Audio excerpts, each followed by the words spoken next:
History often pivots on a single decision, a moment when the ambitions of empires and the anxieties of nations collide, forever altering the course of events. In the summer of 1898, British negotiators arrived in Peking, determined to expand their colonial foothold in Asia. Their goal, to secure the new territories, a vast stretch of land north of Kowloon, by negotiating a lease with the Qing dynasty. The bustling streets of Peking buzzed with rumors as foreign officials gathered, each aware that the outcome could reshape the balance of power in the region. But imagine for a moment if the British had not settled for a mere lease. What if, emboldened by their recent victories and global influence, they demanded the new territories in perpetuity, an outright and permanent cession of Chinese land? Sir Claude MacDonald, the British envoy, pressed this audacious demand. The atmosphere in the negotiation chamber grew tense as he insisted on permanent British control, a move that stunned the Qing officials. The British delegation, confident and unyielding, believed that only a permanent cession would secure their strategic interests in the Far East. The Qing Empress and her ministers were appalled. For them, the idea of losing the new territories forever was not just a diplomatic setback, it was a national catastrophe. The imperial court, already weakened by decades of foreign pressure, saw this as an existential threat to China's sovereignty. Negotiations quickly stalled. Both sides dug in their heels, neither willing to compromise. The air was thick with suspicion and resentment as each delegation realized that the stakes had never been higher. Back in London, the British government watched anxiously. Determined to secure its Far Eastern stronghold, they threw their full support behind MacDonald's bold demand, convinced that British prestige and security depended on it. The Qing court, battered by years of humiliation at the hands of foreign powers, saw this as the final straw.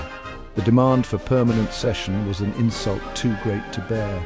Tempers flared and the talks collapsed in a storm of anger and frustration. The British delegation departed Peking in disappointment, while the Empress issued a scathing denunciation of British greed and aggression, vowing that China would never surrender its land so easily.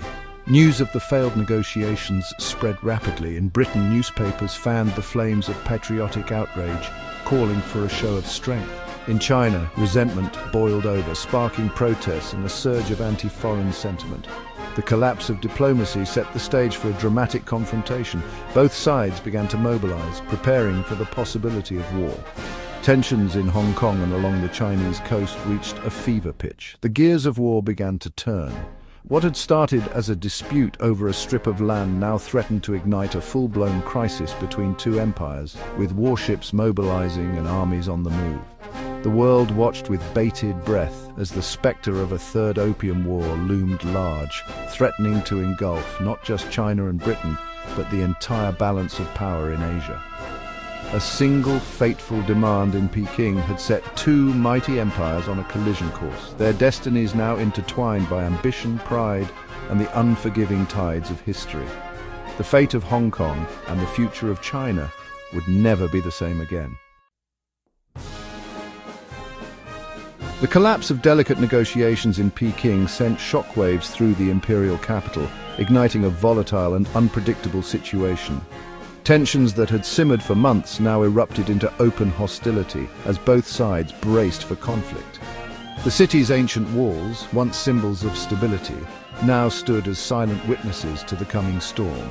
Skirmishes soon broke out along the tense Kowloon border.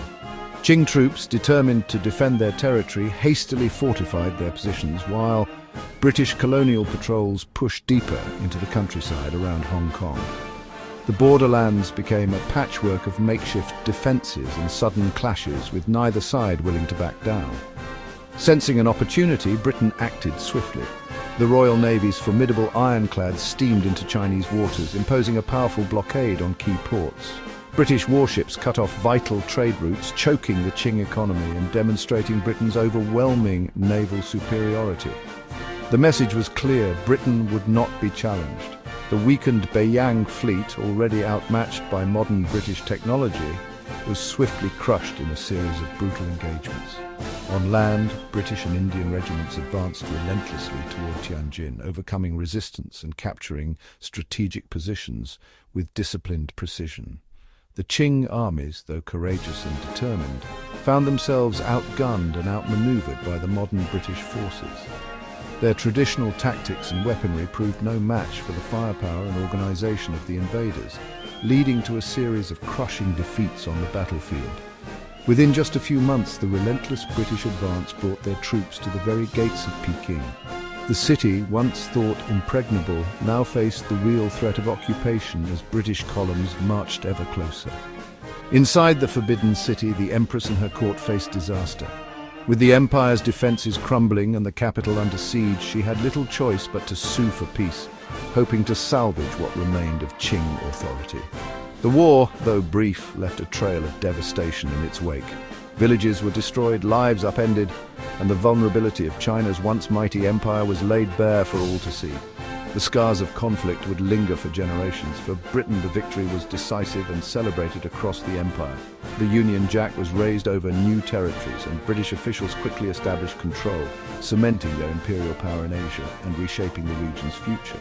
The Third Opium War set the stage for a new order in East Asia, with Britain's dominance now unchallenged and China forced to confront a rapidly changing world. The defeated Qing dynasty found itself utterly powerless in the face of British military might. With their forces overwhelmed and their options exhausted, the Qing had no leverage left to negotiate or resist. The fate of their southern territories was now out of their hands, and the world watched as a new chapter in history began to unfold. Peace terms were dictated not on Chinese soil, but aboard a British warship anchored in the harbour, a symbol of foreign dominance and the shifting balance of power in East Asia. The atmosphere was tense as Chinese officials signed away lands they had governed for centuries. The Second Treaty of Nanking was signed, ceding the new territories, Kowloon and Hong Kong Island, to Britain forever, or so it seemed.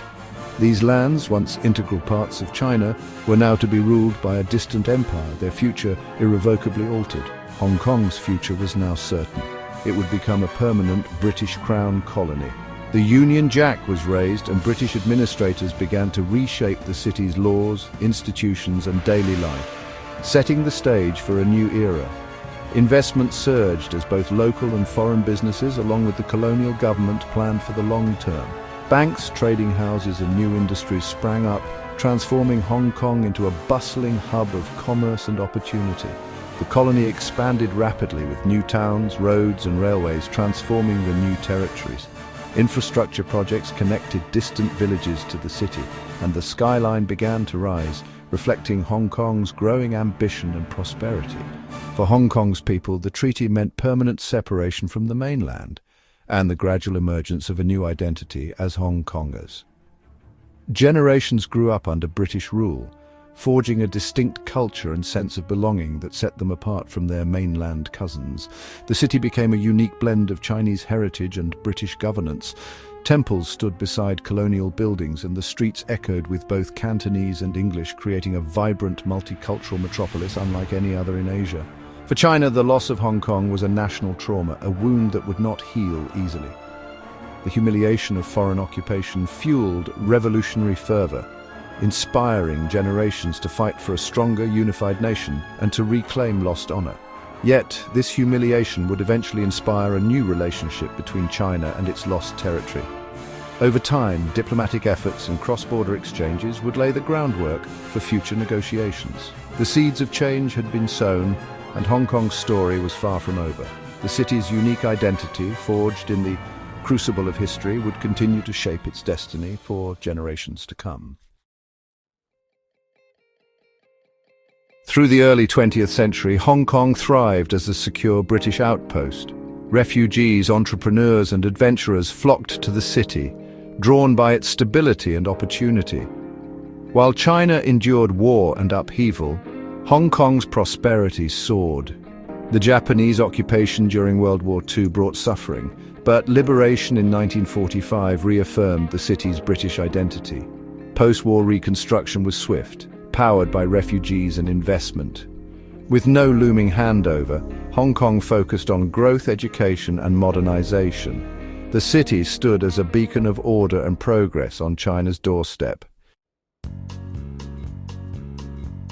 The Chinese Civil War took a new turn with a permanent British Hong Kong at stake. Britain, fearing a communist neighbour, led a Commonwealth intervention to support the nationalists. British, Australian and Canadian forces, with US aid, tipped the balance against Mao's communists. The People's Liberation Army, outgunned and isolated, was defeated. Chiang Kai-shek's nationalists retained control of China, but at the cost of deep Western influence. The intervention was controversial, but securing Hong Kong and China was paramount. The Communist Revolution was crushed. China's future was now in Western hands. The stage was set for a new political order. Victory over the Communists didn't end China's turmoil. Western powers, unwilling to see another dictatorship, pressured the nationalists toward reform. Under British guidance, a new constitution established democracy, rights, and an independent judiciary. The first free elections in the 1950s set China on a new path. China became a key Western ally, joining regional security pacts and embracing economic reform. The border with Hong Kong opened, fostering trade and cooperation. The city became a model and partner in China's modernization. Hong Kong and democratic China forged a unique partnership. The border became a thriving economic zone, with millions crossing daily for business and culture. Hong Kong's financial expertise fueled China's growth, while cultural exchange flourished. Politically, Hong Kong evolved towards self-government under the British Crown, with a fully elected council by the 1980s. The city enjoyed autonomy, prosperity, and global influence. The peaceful coexistence of two systems became a global symbol of Asian democracy. The world watched as 1997 approached, wondering what choice Hong Kong would make. The city stood at a crossroads, its future in its own hands. In 1997, instead of a handover, Hong Kong faced a referendum: remain British or join democratic China. The campaign was vibrant and respectful, with both options rooted in pride and optimism. Most Hong Kongers chose to remain a self-governing British territory, valuing their unique identity and stability. The result was celebrated as an affirmation of success, not a rejection of China. Beijing, honoring its democratic principles, accepted the outcome.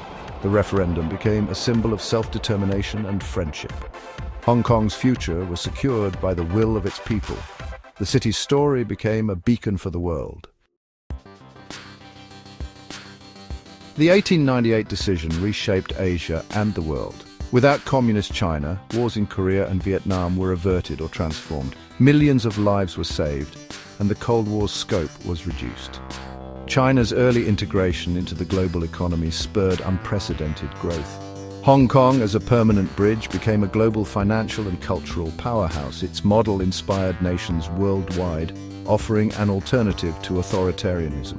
The 1997 referendum crowned a century of partnership and progress. One bold demand in Peking changed the fate of a city and the world.